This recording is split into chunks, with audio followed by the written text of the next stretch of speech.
BJPക്ക് അതൊരു അനുകൂലമായിരിക്കും. UDF അധികാരത്തിൽ വരും. പിണറായിയുടെ ഭരണത്തിൻ്റെ അതുകൊണ്ട് ബുദ്ധിമുട്ട് ജനങ്ങൾക്ക്.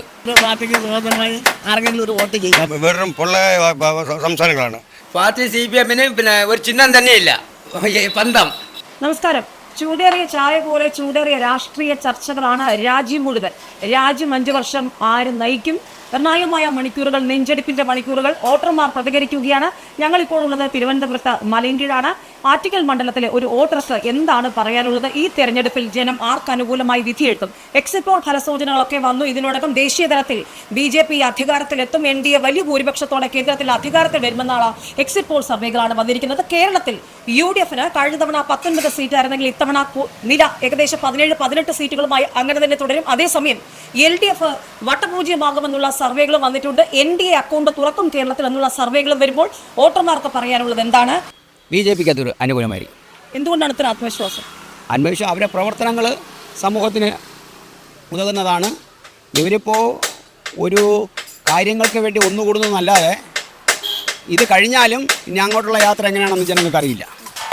ബാക്കിയെല്ലാം നമുക്ക് പറയാൻ പറ്റില്ല. ഇവരിപ്പോൾ താൽക്കാലികമായി ഇപ്പോഴും തന്നെ മമതാ ബാനർജിയും കെജ്രിവാളും ഒക്കെ താൽക്കാലികമായി ഒന്നിച്ചു കൂടുന്നതല്ലാതെ മറ്റ് കാര്യങ്ങൾക്കൊന്നും അവർ ഇപ്പോഴും പലപ്പോഴും പഞ്ചാബിലൊക്കെ ഭിന്നിച്ചാണ് ഭരിക്കുന്നത്.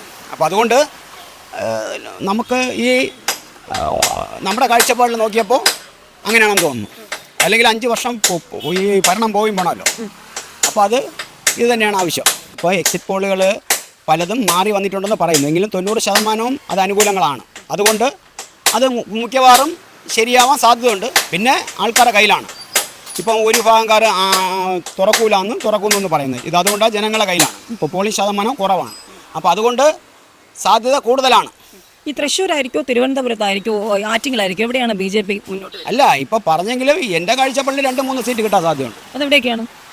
അത് തൃശ്ശൂർ, തിരുവനന്തപുരം, ചിലപ്പോൾ ആറ്റിങ്ങലിന് സാധ്യതയുണ്ട്.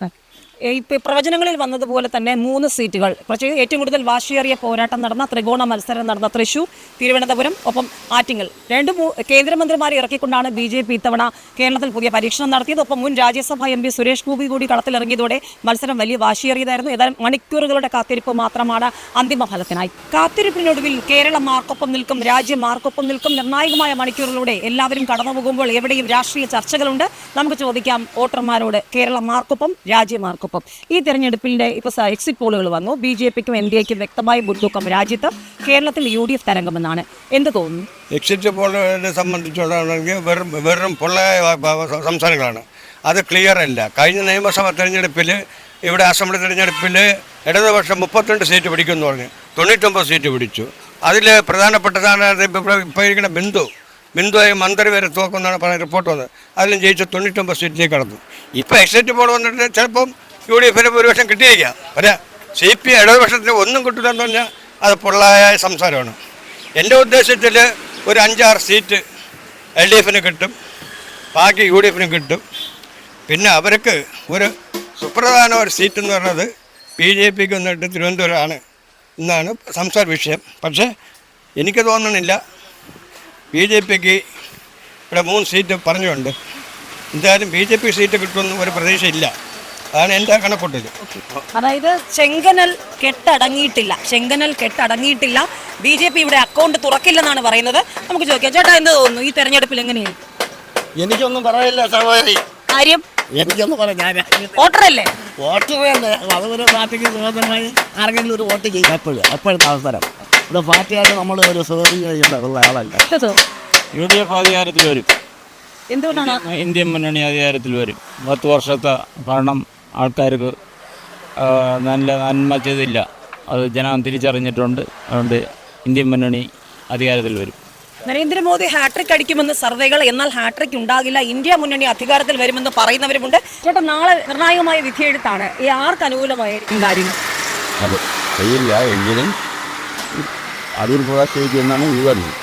ആറ്റിങ്ങൽ മണ്ഡലത്തിൽ അടൂർ പ്രകാശ്, തിരുവനന്തപുരത്ത് ശശി തരൂർ ജയിക്കും. എന്താണ് അതായത് കേരളത്തിൽ LDF-ന് എത്ര, UDF-ന് എത്ര, NDA എത്ര കിട്ടും? കേരളത്തിൽ LDF-ന് കുറവായിരിക്കും. അതായത് എക്സിറ്റ് പോൾ ഫല സൂചനകളിൽ വന്നതുപോലെ LDFന് പലയിടത്തും സീറ്റ് കിട്ടാനുള്ള സാധ്യതകൾ കുറവാണ്. പ്രത്യേകിച്ചും കഴിഞ്ഞ തവണ ഉണ്ടായിരുന്ന ആലപ്പുഴ കൂടി നഷ്ടമാകുമെന്നാണ് ചില സർവേകൾ. അതേസമയം 3 സീറ്റുകൾ വരെ കിട്ടാമെന്നുള്ള സർവേയുമുണ്ട്. UDFനെ സംബന്ധിച്ച് 17 സീറ്റുകൾ പലരും പ്രവചിക്കുന്നു. NDA സംബന്ധിച്ച് ഇത്തവണ അക്കൗണ്ട് ഓപ്പൺ ചെയ്യുമെന്നുള്ള സർവേകളുമുണ്ട്. ഏതായാലും ആർക്കൊപ്പമായിരിക്കും കേരള ജനത? ഈ തെരഞ്ഞെടുപ്പിൽ ആർക്കുള്ള വിധിയെടുത്തായിരിക്കും? എന്തായിരിക്കും ജനം പറയുന്നത്? കോൺഗ്രസിന് വേണ്ടി, യു ഡി എഫിന് വേണ്ടി ജനങ്ങൾ. അതെ, കേന്ദ്രത്തിൽ നരേന്ദ്രമോദി സർക്കാർ അധികാരത്തിൽ വരുമെന്നാണ് ഇപ്പോഴത്തെ സർവേകൾ. കേരളത്തിൽ UDF തരംഗം. അതേസമയം CPM ഇങ്ങനെ പോയാൽ ചിത്രത്തിൽ ഉണ്ടാകുമോ? പാർട്ടി പദവിയൊക്കെ തെറിക്കുമോ? പാർട്ടി CPMന് ഒരു ചിഹ്നം തന്നെയില്ല, പന്തം. ഓക്കെ, ഇടതിൻ്റെ എതിരായിട്ട് UDFൻ്റെ ആൾ പറയുകയാണ്. പിണറായിയുടെ ഭരണത്തിൻ്റെ അതുകൊണ്ട് ബുദ്ധിമുട്ട് ജനങ്ങൾക്ക് ബുദ്ധിമുട്ട്. അപ്പോൾ ഇപ്പോൾ കേട്ടത് മണ്ഡലത്തിന്റെ ഒരു ചിത്രമാണ്. വോട്ടെടുപ്പിന് പിന്നാലെ നമ്മൾ ഇതേ ചിത്രം തന്നെ പലയിടത്തും കണ്ടിരുന്നു. ഇപ്പോൾ അടിയുറച്ചു തന്നെ പറയുകയാണ്, ഈ വോട്ട് പെട്ടി തുറക്കുമ്പോൾ UDF തരംഗമായിരിക്കും കേരളത്തിൽ. പിണറായി വിജയൻ സർക്കാരിനെതിരെയുള്ള വിധിയെഴുത്തായിരിക്കും കേരളത്തിൽ എന്നുള്ളതാണ് ഈ വോട്ടർ പങ്കുവെക്കുന്നത്. മറ്റ് സംസ്ഥാനങ്ങളിലേക്ക് പോകുമ്പോൾ ദക്ഷിണേന്ത്യയിലും കർണാടകയിൽ, പ്രത്യേകിച്ച് കർണാടകയിൽ വലിയ മുന്നേറ്റം BJP ഉണ്ടാക്കുമെന്നുള്ള കണക്കുകളാണ് വരുന്നത്. കഴിഞ്ഞ തവണ നിയമസഭാ തെരഞ്ഞെടുപ്പിൽ കൈവിട്ടു പോയ കർണാടക ഇത്തവണ ലോക്സഭാ തെരഞ്ഞെടുപ്പിലൂടെ തിരിച്ചു പിടിക്കുമെന്നാണ് ടീം അമിത്ഷായും മോദിയും പറയുന്നത്. തെലങ്കാനയിലും ആന്ധ്രാപ്രദേശിലും നില മിച്ചപ്പെടുത്തും BJP. NDA സഖ്യം വലിയ രീതിയിൽ മുന്നേറ്റം ഉണ്ടാക്കുമെന്നുള്ള കണക്കുകളും പുറത്തുവരികയാണ്. ഏതായാലും കേരളത്തിന്റെ ചിത്രം തന്നെയാണ് പ്രധാനം. നിർണായകമായ മണ്ഡലം നടന്ന തിരുവനന്തപുരം, ആറ്റിങ്ങൽ, തൃശൂർ ലോക്സഭാ മണ്ഡലങ്ങളിൽ എന്തായിരിക്കും എന്നുള്ളതാണ് ഇനി അറിയേണ്ടത്. ഇഞ്ചോടിഞ്ച് പോരാട്ടത്തിനൊടുവിൽ, വാശിയേറിയ പോരാട്ടത്തിനൊടുവിൽ NDA ഈ 3 മണ്ഡലങ്ങളിൽ ഏതെങ്കിലും ഒന്നിൽ അക്കൗണ്ട് തുറക്കുമോ? CPMന് കയ്യിലിരിക്കുന്ന ഒരു തരി കനൽ കൂടി ആലപ്പുഴ നഷ്ടമാകുമോ? UDF മേൽക്കൈ നേടുമോ? ഏതായാലും കാത്തിരുന്ന് കാണാം.